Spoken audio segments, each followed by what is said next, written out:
So today we are talking about the case that is my Roman Empire.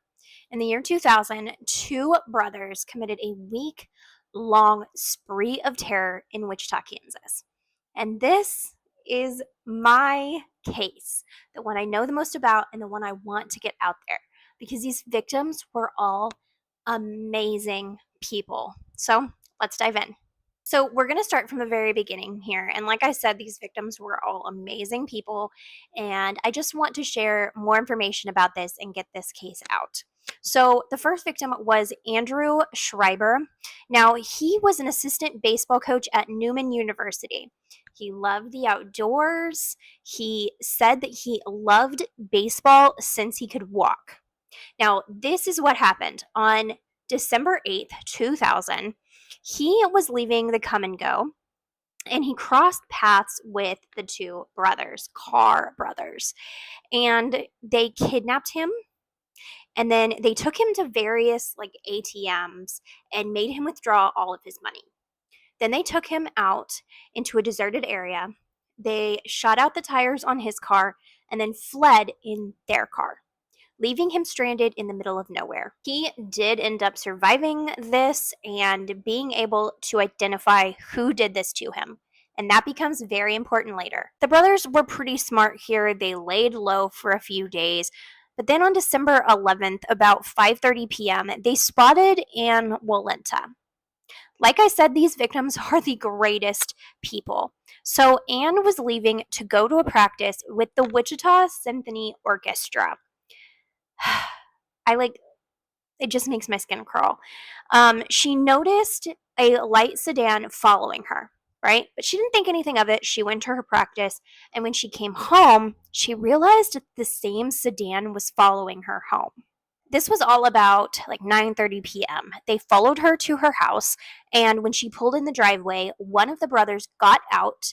They walked up to her side of the driver's side, and they pew-pewed into the car. She tried to fight back, but there was little that she could do. They hurt her very badly, and she was in the hospital until she unalived on January 2nd, 2001. She was a cellist and a librarian. Literally the sweetest woman, and it just it makes me so angry.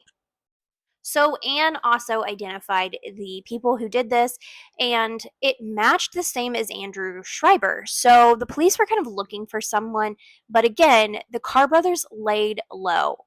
But then it just gets so much worse. They escalated to a point of just horrific, horrific things. I hate all of this so much. But the next victims here were all in a house. They were friends. And this is literal salt of the earth people. So these are best of the best. There was Heather Mueller, Aaron Sander, Brad Haka, Jason Bedford, and Jason's girlfriend, who is known as HG. Heather was this 25-year-old sweet girl who attended WSU. She was very into her religion as a Roman Catholic. She was actually a preschool teacher at the Catholic school there in Wichita, and she had dated Aaron Sanders for a little bit, but they decided to split when Aaron decided he was going to pursue being a priest. Now, Heather had talked about also pursuing being a nun, but it was just kind of in the works. Aaron was a former financial analyst. He was super smart and very, very sweet. Like I said, he was going to try to be a priest. That was his calling. And it's just, I just hate it. But then we have our sweet love story of HG and Jason. Jason was a 26-year-old high school science teacher and a coach. He was amazing at what he did, and everyone just adored him. And that is no exception with his girlfriend, who adored Jason. Her name is HG. She was an elementary school teacher, and they were mad for each other. In fact, Jason had just bought a ring for HG, and he was planning on popping the question. So this is why this is my Roman Empire, is because these victims don't get talked about near enough. It's a popular local case, but not nationally. I have not seen it on many true crime platforms. And I just have to point out how amazing these victims were. I mean, these were coaches, teachers, preschool teachers, priests, and a cellist. Like, these victims were just so sweet, and they did not deserve any of this. The boys in this story, Aaron, Brad, and Jason, they all lived in this duplex together on Birchwood Drive in Wichita. And this was a place where all of them liked to go and hang out. So let's skip now and let's talk about the Carr brothers themselves. Jonathan Carr and Reginald Carr. These brothers grew up in Dodge City, Kansas, and they had a really bad childhood. Their mother and their biological father was very abusive to them their whole lives. And then when they split, their father abandoned them, and their mother brought in other boyfriends who also abused them. They were extremely physically abused as children, and they would go to their grandmother's house and their grandmother would abuse them. And I'm not laughing. I am shocked at how many people failed these kids.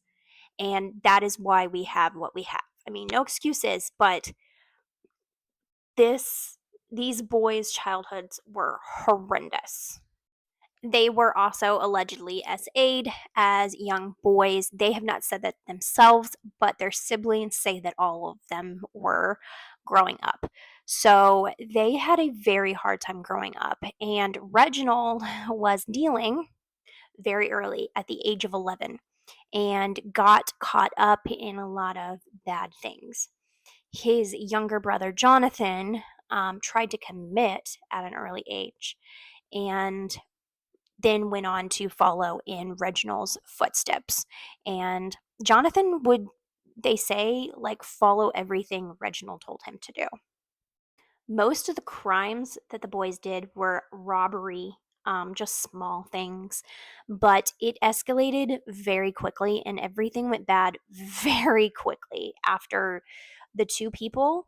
And then now at this house with all of the friends, this is where it escalates to a whole nother level. This is where I'm going to pause for part two so that I am able to tell you guys the whole story of what happens. This gets so bad so quickly. So please join me for part two. I will post it right after this video. Please stick around because these victims are worth talking and learning about.